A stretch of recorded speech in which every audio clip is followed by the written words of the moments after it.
할렐루야. 하나님의 은혜가 이 자리에서 예배드리는 모든 성도들에게 넘쳐날 뿐만 아니라 이 예배를 통해서 여러분들의 문제와 고민이 하나님 안에서 기쁨과 감사로 변화되기를 예수의 이름으로 축원합니다. 오늘 우리가 패밀리 주일로 예배를 드리는데 성경에서는 인간의 죄악으로 인하여 나타날 수 있는 최악의 결과가 나타나는 본문이에요. 살인이 일어납니다. 그럼에도 불구하고 이 본문 안에 소망이 있기에 우리 함께 예배자라는 주제로 제목으로 하나님이 우리를 향한 그분의 마음과 그분의 뜻이 무엇인지를 깨닫고 알아 예배자로서 승리하는 삶이 우리 가운데 펼쳐지기를 바라며 말씀을 함께 나누고자 합니다. 아담이요, 이제 아이를 출산합니다. 첫 출산이에요.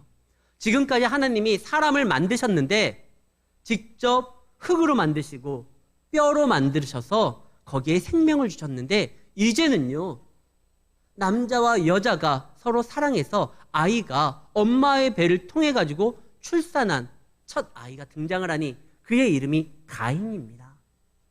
아담은 이 가인에게 굉장히 큰 기대를, 그리고 이 아이의 출산을 통하여 소망을 두었어요. 분명히 하나님이 약속을 했거든요. 여인의 후손을 통하여 너희가 사단의 유혹을, 저들의 괴략을 깨부시고 완전히 놀라운 삶으로서 회복될 것이다. 근데 정말 제 아내가, 이 여인이 아이를 출산합니다. 아담은 기대가 컸거든요. 그래서 하나님의 이제 약속을 붙들고 나아가기를 원해서 하나님이 하와에게 약속을 줬었던 그 여인의 후손, 그를 기대하면서 하와에게 이름도 붙이잖아요. 생명이다. 당신은 이제 모든 산자의 어머니, 생명이다. 그리고 그 아이가 출산됐을 때 이 가인, 하나님이 우리로 하여금 다시 한번 내어 쫓김을 당한 그 에덴을 우리에게 허락할 것이다. 그래서 가인이라고 이름을 줬는데 그 이름의 뜻이 얻다라는 것이에요. 이제 얻었다. 빼앗긴 걸 내가 다시 회복할 것이다. 얻을 것이다. 이 아이만 앞세우고 나아가면 그 화영검이 지키고 있는 그 생명나무, 천사들이 지키고 있는 그 에덴 동산 입구, 우리에게 열릴 것이다 생각을 했어요. 근데 그 생각은 그의 바람대로 이루어지지 않습니다. 왜냐하면 아담과 하와가 착각하는 게 하나 있어요. 그들이 저지른 죄의 결과는요, 그냥 죄 문제가 해결되지 않은 상태에서 출산된 아이가 그 모든 것들을 다 이렇게 문제를 정리하고 자신들의 신분을 회복시킬 수 있는 그런 것이 아니었어요. 죄는 생각보다 심각한 문제였어요. 시편에서는 시편 기자가 이런 말을 합니다. 내 어머니가 죄 중에 나를 잉태하였으니, 죄 문제가 해결되지 않은 상태에서 보통 생육법으로 태어나는 모든 사람들은 이 아담의 죄에 포함되어 있게 되어 있습니다. 이것을 성경에서는 원죄라고 해요. 그렇기 때문에 아직 여자의 후손을 통해서 죄 문제가 완전히 해결되지 않은 상태에서 태어난 이 가인이요, 아무리 아담이 마음에 소원을 품고 그의 이름을 졌다 할지라도 해결되지 않아요. 그래서 아담이 실망을 합니다. 뭐야, 이 아들이 아니었던 거야? 그래서 둘째 아이가 출산했을 때 그 실망한 자신의 마음을 표현하죠. 아벨의 이름의 뜻은 공허입니다. 허망하다는 거예요. 가인을 통해 가지고 막 기대가 부풀었는데 이게 해결이 안 되니까, 둘째가 태어나니까 좀 속상해, 허망해, 공허해. 이게 뭐야?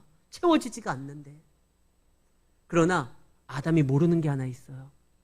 이 아벨이 후에 드리는 제사를 통하여 그들은 여인의 후손을 기대할 수 있고, 그 아벨이 드린 그 제사 때문에 저들이 그 후손을, 메시아를 바라볼 수 있고 그에게 소망을 줄 수 있다는 걸, 그걸 몰라요.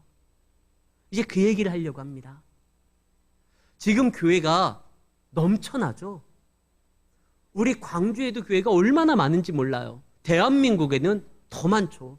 아니, 전 세계로 확대하면 교회가 너무나 많아요. 교회도 많을 뿐만 아니라 교회에서 드려지는 예배는 넘쳐납니다. 아니, 교회뿐만 아니라 방송을 통해서 우리는 또 예배를 쉽게 접할 수가 있습니다. 교회도 많고 예배도 넘쳐나는데, 근데 세상은 어떻게 됐죠? 더 좋아지는 것이 아니라 더 혼란스러워요. 더 끔찍한 일들이 많아요. 예배를 드리는데, 교회가 세워지는데 왜 세상은 달라지지 않을까? 오늘 첫 번째 살인이 등장하는 장면이 나오는데, 이 살인이 언제 등장하느냐? 예배 후에 일어나요. 예배와 관련돼 있어요, 이 살인이. 성경은 그걸 말하고 있어요. 그러면 예배가, 교회가 세상을 변화시키지도 못하고 세상을 치유하지도 못한다고 하면, 좋은 방향으로 이끌지도 못한다고 하면 예배가 왜 필요해? 교회가 왜 필요해? 예배와 교회 무용론까지도 이야기할 수 있습니다. 실제로 예수님 당시에 예수님을 죽이고자 했었던 종교 지도자들이 어디에서 예수님의 죽음을 논의했느냐? 공회에서요. 교회에서 논의해요. 다윗 시대 때 아히멜렉 제사장과 그의 가족들이 어디에서 다 끔찍한 죽음을 당하느냐? 성소에서, 교회에서예요. 오늘 첫 번째 살인도 예배 후에 일어난 일이에요. 이게 도대체 어떻게, 그러면서 우리 보고 무슨 예배를 드리라고 합니까? 예배가 아무 힘도 없는데요. 그런데요, 가인도, 예수님을 죽이려고 논의했었던 종교 지도자들도, 그리고 아히멜렉 제사장을 죽였었던 사울과 그의 부하 도액도 공통점이 뭐느냐? 그들은 예배자가 아니에요. 저들은요, 하나님 앞에 온전히 예배를 드리지 않았어요. 예수님 당시의 종교 지도자들은 그 거룩한 성전, 하나님을 만나는 그 장소를 강도의 소굴로 만들었어요. 그들은 도둑놈들이에요.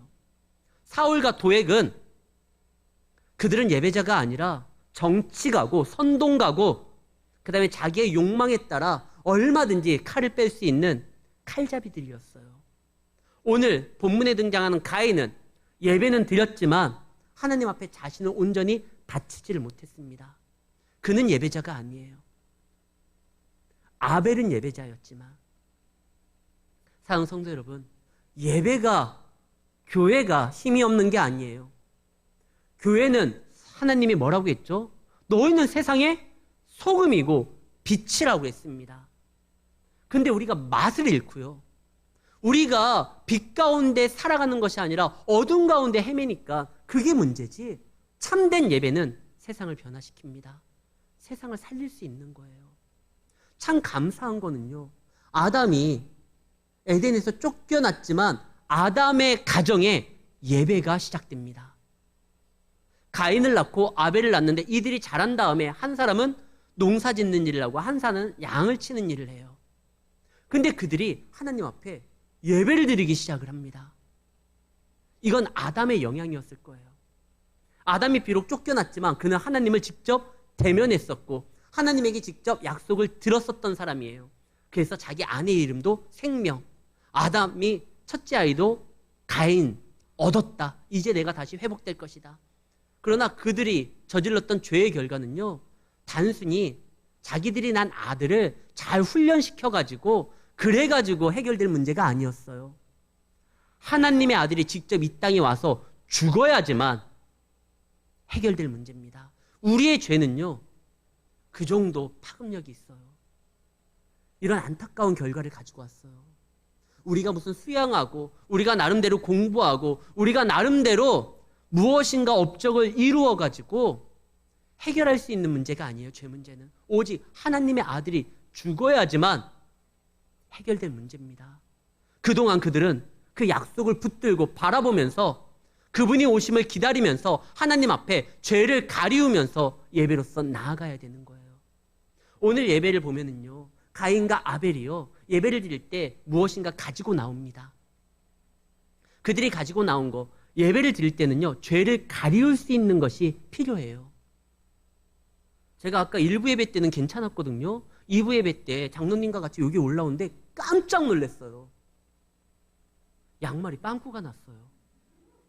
그래서 아까부터 제가 저기 앉았었을 때 계속 슬리퍼로 가리우고 있었어요. 좀 창피하잖아요. 분명히 이거 괜찮은 양말인데 왜 빵꾸가 났는지 이유를 모르겠어요. 아무튼 났어요. 그러니까 제가 좀 창피하니까 계속 아까 슬리퍼로 가리고 있었거든요. 우리가 무엇인가 좀 수치스럽고 뭔가 드러내기가 약간 좀 그런 부분이 있으면 가리고 싶은 마음들이 있어요. 근데 이것은 양말 구멍이 빵꾸 난 정도가 아니에요. 죄가 들어왔다는 것은 존귀하신 하나님 앞에 굉장히 수치스러운 거예요. 그러니까 자기들에게 하나님의 영광이 떠났을 때 아담과 하와가 어쩔 줄 몰라가지고 막 나뭇잎으로 그걸 막 가리잖아요. 우리가 하나님 앞에 나아갈 때요, 죄인이기 때문에 먼저 이 죄를 가리우는 게 필요해요. 그때 가인은 곡식이었고 아벨은 양이었어요. 그럼 오늘날은요? 오늘은요, 하나님 앞에 나올 때 뭐 양을 끌고 오고 뭐 곡식 들고 오고 그럴 필요는 없어요. 더 이상 우리는 죄를 가리울 필요가 없어요. 왜? 예수님이 우리 죄를 맑게 씻어주고 당신의 보혈의 공로로 우리를 깨끗게 하셨기 때문에 이제 더 이상 우리는요, 죄를 감추기 위해서, 가리기 위해서 무엇인가 치장할 필요가 없습니다. 예수 공로, 그거 하나만 의지하고 나아가면 우리는 죄 문제가 다 해결이 된 거예요. 근데 요즘에 우리가 예물은 드리지 않습니까? 프랑스 속담에 이런 말이 있어요. 교회를 갈 때 빈손으로 가지 말라. 그럼 뭘 가지고 가느냐? 네 마음을, 네 정성을 가지고 가서 드리라는 거예요. 우리는 우리 자신을 드리는 훈련이 필요해요. 오늘 성경 본문에 보면은요, 4절에 보면 하나님께서 육식을 좋아하기 때문에 곡식을 드렸었던 가인의 제물은 안 받았다. 그리고 아벨은 양고기를 워낙 그분이 좋아하기 때문에 받았다. 이게 아니에요. 성경에 뭐라고 되어 있죠? 4절에 아벨과 그의 제물을 받았어요. 단순히 그가 드린 양을 받았다가 아니라 아벨을 받고 아벨이 드린 예물을 받은 거예요. 5절에 보면 가인의 예물을 안 받았다고 했잖아요. 가인도 그리고 가인의 제물도 먼저 나오는 것이 제물이 아니라 사람이에요. 아벨, 드린 자의 이름이 먼저 등장해요. 하나님은요, 우리를 받는 거예요. 지금 가인의 예배는 제가 직접 현장에서 보지 않아서 모르겠지만 아마 가인의 예배가 아벨의 예배보다는 더 세련됐을 거예요. 더 이렇게 뭔가 사람들의 아버지 아담과 하와 엄마의 눈에 더 이렇게 좀 보기에 화려하게 그렇게 연출되는 예배를 드렸을 거예요. 그러나 하나님은요, 중심을 보시기 때문에 믿음으로 드리지 아니하면 히브리서 11장 4절에 보면 가인과 아벨의 결정적인 차이는 예물이 아니었어요. 그들이 믿음이 한 사람이 있었고 한 사람은 없었는데 믿음으로 아벨은 가인보다 더 나은 제사를 하나님 앞에 드림으로. 가인은요, 하나님 앞에 나아가서 재물은 막 곡식단을 쌓아가지고 자 받으십시오 했지만 정작 자신은 드리지 못했어요. 여기서 믿음이라는 건 하나님 앞에 우리를 맡긴다라는 뜻입니다. 히브리서 11장은 믿음장이라고 해서 믿음에 대해서 계속 이야기해요. 아벨은 가인보다 믿음으로써 하나님 앞에 예배를 드렸고 나중에 아브라함은 믿음으로써 갈 바를 알지 못하나 하나님이 약속하고 지시한 땅으로 나아갔고 그분께 자신을 맡겼으니까 나아갈 수 있는 거예요. 나중에 모세는요, 모세의 부모는 이 아이가 태어났을 때 왕의 명령을 두려워하지 아니하고 믿음으로써 이 아이를 지키고 나중에 이 아이의 울음소리가 커지니까 어떻게 되죠? 하나님 앞에 맡기기 위해서 갈대 상자를 엮고 그 아이를 태웁니다. 우리가 잘 아는 요게벳이라는 노래 있잖아요. 요게벳의 노래. 너의 참주인이신 너의 아버지이신 하나님 그 손에 너의 삶을 맡긴다. 믿음은 맡기는 거예요. 드리는 거예요. 나를 주장하는 게 아니에요. 가인은요, 곡식을 드리면서 하나님 보셨죠? 나 이 정도로 당신을 기억하고 생각하면서 드립니다. 아니, 하나님이 정말 받으려고 하는 건 너라는 거예요. 너가 먼저 드려지고 바쳐져야지만 네가 드린 예물도 내가 받는 거지. 오늘날 우리가 드리는 예배는요, 죄를 가리우려고 무엇인가 가지고 올 필요는 없어요. 단순히 우리 자신을 하나님 앞에 고백하면 돼요. 그럼 예물은 이거는 죄를 가리움이 아니라 하나님을 인정하기 위함입니다. 성경에서 유일하게 하나님과 비견되어 설명되는 것이 재물이에요. 하나님과 재물을 동시에 섬길 수 없다. 성경은 말을 합니다. 그 전능하신 위대하신 하나님과 세상 사람들 관점에서 비견되게 설명할 수 있는 게 재물이거든요. 세상 사람들은 돈을 숭배하고 돈을 따르고 돈을 쫓아가기도 해요. 근데 우리가 그 귀한 돈, 세상에서 인정되고 많은 역할을 감당할 수 있는 그 돈을 하나님, 이것 또한 주신 분이 하나님이니까 하나님 앞에 고백하면서 11조를 드리고 하나님께 감사하면서 드리는 건 재물보다 하나님을 더 사랑한다라는 신앙의 고백인 거예요. 그런 걸 드릴 때 하나님이 어떻게 하죠? 기뻐하시죠. 하나님이 무엇인가 없기 때문에 자신의 어떠한 그 창고 리스트에 무언가 채우려고 우리 것을 요구하는 게 아니라 인정하는 걸 원하셔요. 오늘 이제 패밀리주일을 드리지만 어제가 5월 8일 어버이날이었습니다. 우리 둘째 딸이 이렇게 선물을 준비했어요. 엄마 선물도 아빠 선물도 준비를 했어요. 근데 그거 준비한다고 자기 딴에는 용돈을 다 썼어요. 그래서 이제 돈이 없대요. 근데 쟤는 걱정할 필요가 없어요. 저도 제 아내도 태희야 걱정하지 마. 또 줄게. 하나님께서는 당신을 인정하고 따르는 자를 결코 그냥 넘어가거나 지나치시는 분이 아닙니다. 당신을 인정하는 먼저 그 나라와 그 의를 쫓아 살아가는 자에게 분명히 뭐라고 했죠? 이 모든 것을 너희에게 더하게 하겠다. 무엇을 먹고 무엇을 마실까 무엇을 입을까 염려하지 말라. 그건 이방 사람들이 하는 거고 먼저 너희는 그 나라와 그 의를 구하면 그 이방 사람들에게 필요했던 것들 너의 삶에서도 필요한 거 아니까 먼저 그 나라와 의를 구하는 너희에게 이 모든 것들 더해주겠다. 이게 신앙인의 자세예요. 하나님 앞에 먼저 우리를 드리는 것이 중요해요. 근데 가인은 그러지를 못했어요. 그리고 방귀 낀 놈이 성낸다고요. 자기가 제대로 하나님 앞에 자신을 바치지 못해놓고선 하나님이 내 예배는 받아주지 않아? 화를 내요. 막 승질을 불리는 거예요. 얼굴 낯볕이 변해가지고 막 씩씩거리는 거예요.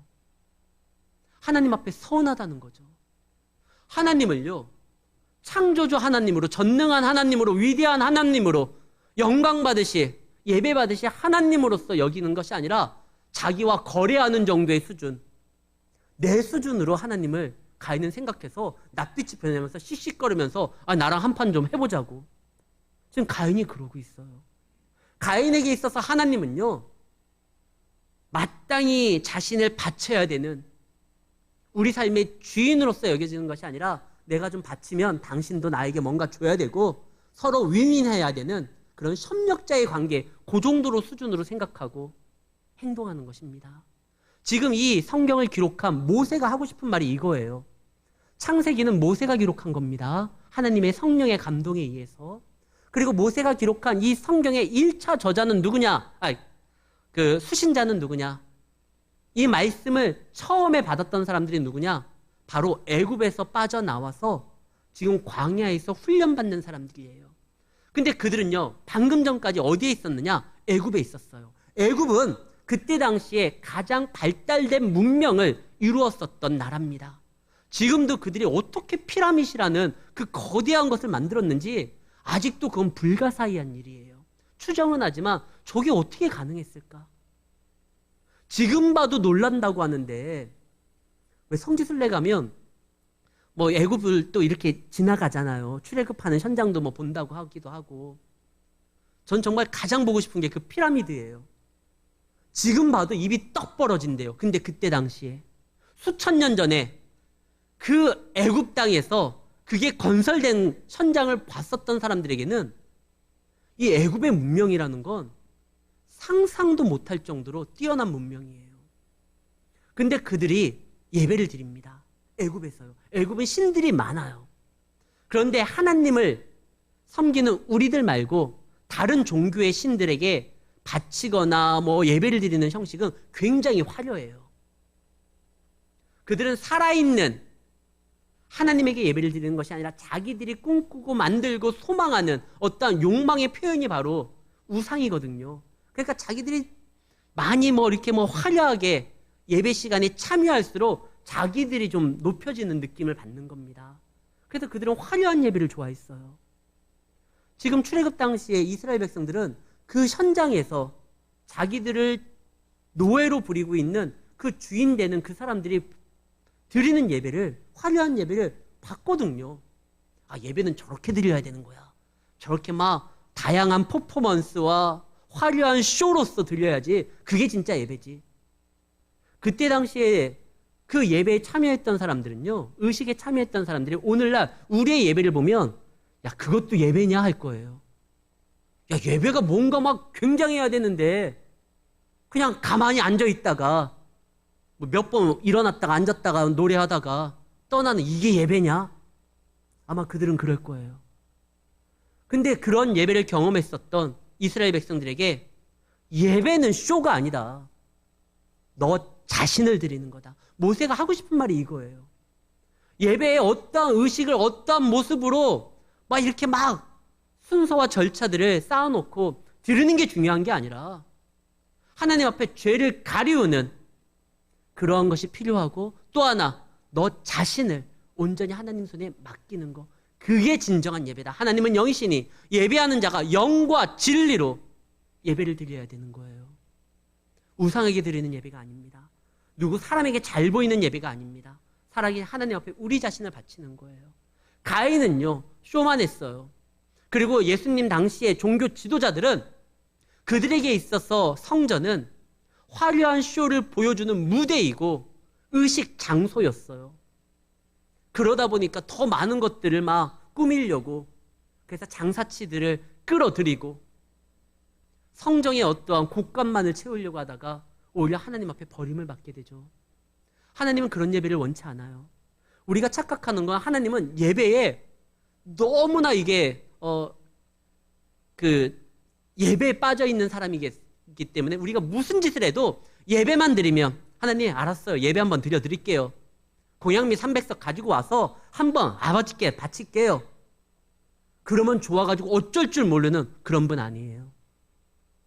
하나님은 우리가 예배를 통해서 다룰 수 있거나 어르고 달래는, 그래서 내 수준으로 내 마음대로 내 뜻대로 내 의도대로 이끌 수 있는 분 아니에요. 말라기서 1장 10절에 보면 그 예배 받는 것을 좋아하시는 하나님이 쇼만 하는 이스라엘 백성들에게 뭐라고 합니까? 차라리 만군의 여호와가 이르노니 너희가 내 제단 위에 헛되이 불사르지 못하게 하기 위하여 너희 중에 차라리 성전문을 닫을 자가 왔으면 좋겠다. 안 받겠다는 거예요. 하나님 앞에 자신을 드리지 못하고 그분이 원하는 방법대로 나아가지 않는 사람들의 예배는 그건 찬양도 아니고 소음이에요. 그들이 드리는 예배는 하나님 앞에 기쁨이 아니라 후회가 되는 겁니다. 차라리 성전 문 닫는 자가 나오면 좋겠다. 내가 원하는 예배는 그런 예배가 아닌데, 너 자신을 드리는 예배인데. 근데 가인이 자기가 예배를 잘못 드려서 화를 내니까 하나님이 말을 하죠. 네 낯빛이 왜 변하느냐? 네가 왜 화를 내느냐? 참 재미난 거는요, 온전한 예배를 드리지 못하면요, 예배를 드려도 마음이 시원하지 않고 오히려 화가 나요. 분노가 일어나요. 분쟁 있는 교회는요, 예배 드릴 때까지는 잠잠해요. 예배 끝난 다음에 목사 설교가 그게 뭐냐, 장로님 기도 그게 뭐냐, 너는 그렇게 잘났느냐, 난리가 아니에요. 그건 예배가 제대로 작동되지 않고 그들이 드렸던 예배는 시간 때우기였어요. 자신을 하나님 앞에 바치는데 예수님이 뭐라고 하죠? 누구든지 나를 따라오거든 자기를 부인하고 자기 십자가를 지고 나오랍니다. 십자가는요, 자기 자신을 없애는 자리예요. 하나님의 영광만을 드러내는 거예요. 내가 살아있으면서 무슨 예배를 드린다고? 하나님 앞에 바쳐진 존재가. 만약에 예배를 드렸는데 마음에 시원함이 없고 마음에 분노가 있고 누군가가 더 미워진다고 하면 그것은 비상경고가 뜬 거예요. 빨리 돌아와야 돼요. 그러지 않으면 큰일 납니다. 우리가 자동차를 타고 가다가 비상경고등이 뜨면 어떻게 되죠? 얼른 센터에 가서 고침을 받아야 돼요. 전문가 손에 맡겨야 돼요. 내가 예배를 드렸는데 뭔가 이상하다 싶으면은요, 하나님 앞에 다시 한번 어떤 부분이 내가 잘못됐는지 점검하고 돌이키고 다시 세워져야 됩니다. 가인에게 하나님이 기회를 주는 거예요. 네가 왜 화를 내느냐? 너 그러다가 죄의 소원이 너를 잡아먹을 거다. 죄가 너를 원할 거다. 죄가 문에 엎드릴 것이다. 이 말은 마치 집을 딱 나가려고 할 때 맹수가 집에 나오는 사람을 덮치려고 엎드려가지고 이 공격하려고 지금 하는 그 장면이에요. 죄는요, 우리를 우는 사자처럼 먹으려고 합니다. 우리를 가져가려고 그래요. 그때 하나님이 뭐라고 하냐면, 그러니까 죄를 피해라. 죄를 떠나라. 이게 아니라 선을 행하라. 죄는 피한다고 피해지는 게 아니에요. 귀함한다면 그 죄에 우린 또 매이게 됩니다. 죄를 이겨낼 수 있는 건 선을 행하는 거예요. 여기서 말하는 선이라는 건 하나님과의 관계를 통해서 이루어지는, 다시 말해서 예배를 뜻하는 거예요. 악에게 지지 말고 선으로 악을 이기라. 이 말도 마찬가지예요. 로마서에서 등장하는. 이거 악을 이길 수 있는, 죄를 이길 수 있는 유일한 방법, 선을 행하는 거, 하나님과 함께하고 하나님께 나아가는 거, 예배에서 먼저 승리를 해야 되는 거예요. 너 예배가 망쳤잖아. 근데 가인은 거기에 대해서 더 이상 하나님이 주신 기회에 그 기회를 잡지를 않아요. 가인에게는 영성이 없어요. 어떻게 예배를, 하나님 앞에 내가 뭘 바쳐야 되는지 모르겠다. 그럼 누구한테 물어보면 돼요? 예배가 드려진 사람이 있었잖아요. 자기 동생 아벨. 아벨에게 가가지고, 야, 너 도대체 어떻게 드렸냐? 야, 마음을 바친다는 게 무슨 뜻이냐? 동생한테 물어보면 돼요. 근데 동생한테 죽어도 물어보고 싶지 않아요. 아, 저 얄미운 놈. 그리고 내가 형인데 나는 이름도 얻었다고, 저거는 공허한 건데. 자존심 세우면 안 돼요. 내가 없는 영성이라면 다른 사람 거라도 가지고 와서 그에게 도움을 청해서라도 하나님의 자녀로서 세워지는 것을 우리가 배워야 됩니다. 성경의 자존심으로서 사람이 성공한 예가 없어요.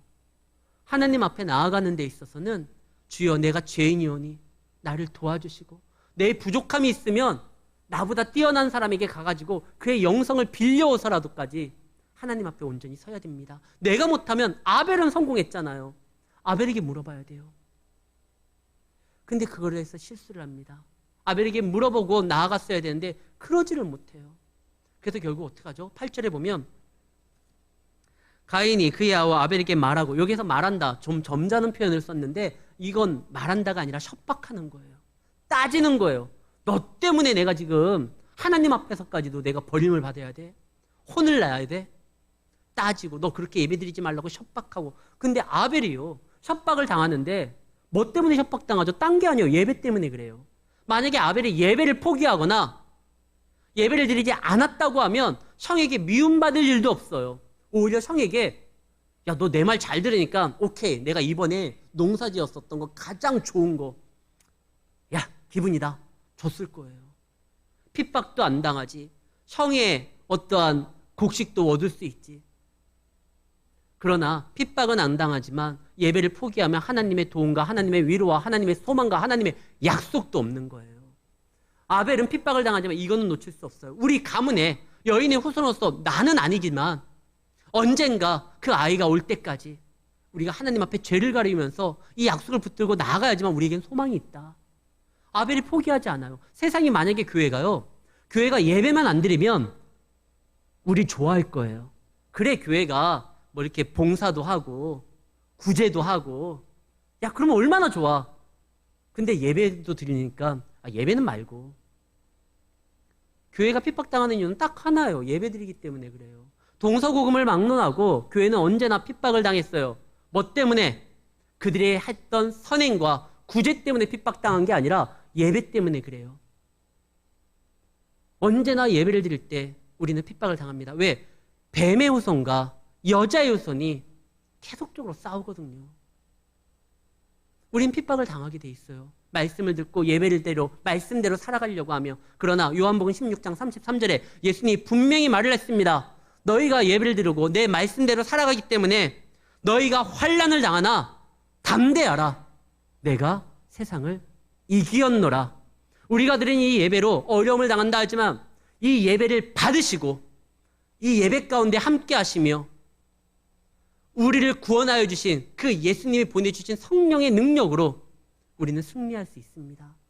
무슨 말입니까? 아벨이 죽었잖아요. 정말 아벨이 죽었을까요? 물론 가인이 아벨을요 죽였어요. 그러나 히브리서 11장 4절 마지막에 이렇게 등장이 됩니다.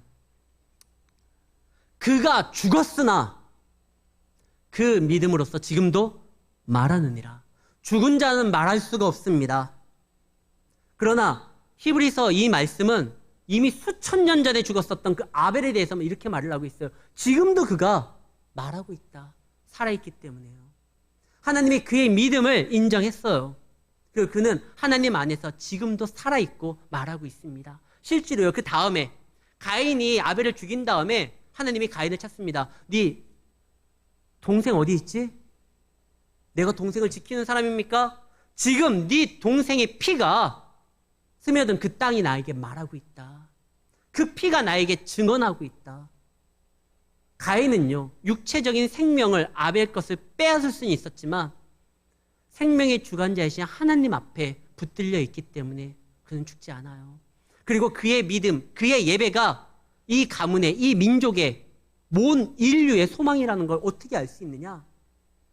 예수님이 이런 말씀을 합니다. 마태복음 23장 35절 말씀입니다. 그러므로 의인 아벨의 피로서부터 누구의 피까지? 사가랴의 피까지. 예수님이 오시기 전까지 이 의인들의 피가 이어져 왔기 때문에 저들에게 여자의 후손이 멈추지를 않았었던 거예요. 그리고 메시아가 온 거예요.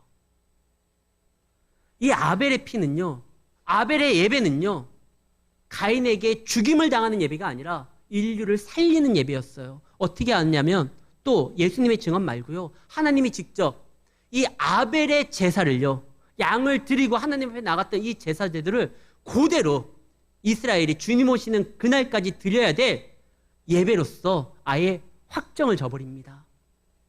이스라엘 백성들이 주님 오시는 그날까지 죄를 가리면서 나아가는 예배가 바로 이 아벨의 예배였어요.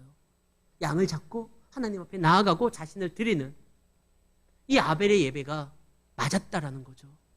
그리고 하나님이 그걸 인정해줘서 모세 때서부터 너희들 이제부터 이 예배를 드려야 돼. 그리고 어린 양으로 오셨던 예수를 인하여 우리가 죄가 용서함을 받았습니다. 가인은요, 기회가 있었지만 그는 예배에서도 실패했고 또 한 아들로서도 실패했고 형으로서도 실패했습니다. 그 실패의 가장 중심된 위치가 무엇냐? 예배에서 실패했기 때문에 그래요. 그러나 아벨은요, 비록 그가 형에게 죽임을 당하고 환난을 당했지만 그의 예배가 온 인류의 소망이 돼서 예수님 오시는 그날까지 이어졌고 예수님도 아벨을 드렸던 것처럼 어린 양으로 이 땅에 오셔서 자신을 바침으로 우리 죄를 가리우는 정도가 아니라 용서해 줬습니다. 사랑하는 성도 여러분, 우리가 예배를 드려야 될 이유가 여기 있어요. 예배만이 죄를 이길 수 있습니다. 죄가 우리를 삼키려고 하나, 문 앞에 엎드려서 우리를 휘어잡으려고 하나, 너는 선을 행하라. 예배에 승리할 때 우리의 분노도, 우리의 아픔도, 우리의 상처도, 우리의 문제도 그분의 손에 붙들려서 해결될 수 있다는 겁니다. 하나님 앞에 바치는 거잖아요. 하나님 손에 의탁하는 거잖아요. 우리를 하나님께서 전능의 팔로서 안아주실 때 그분 팔에서 우리를 빼어날 자가 없습니다. 우리를 공격할 수 있는 게 없어요.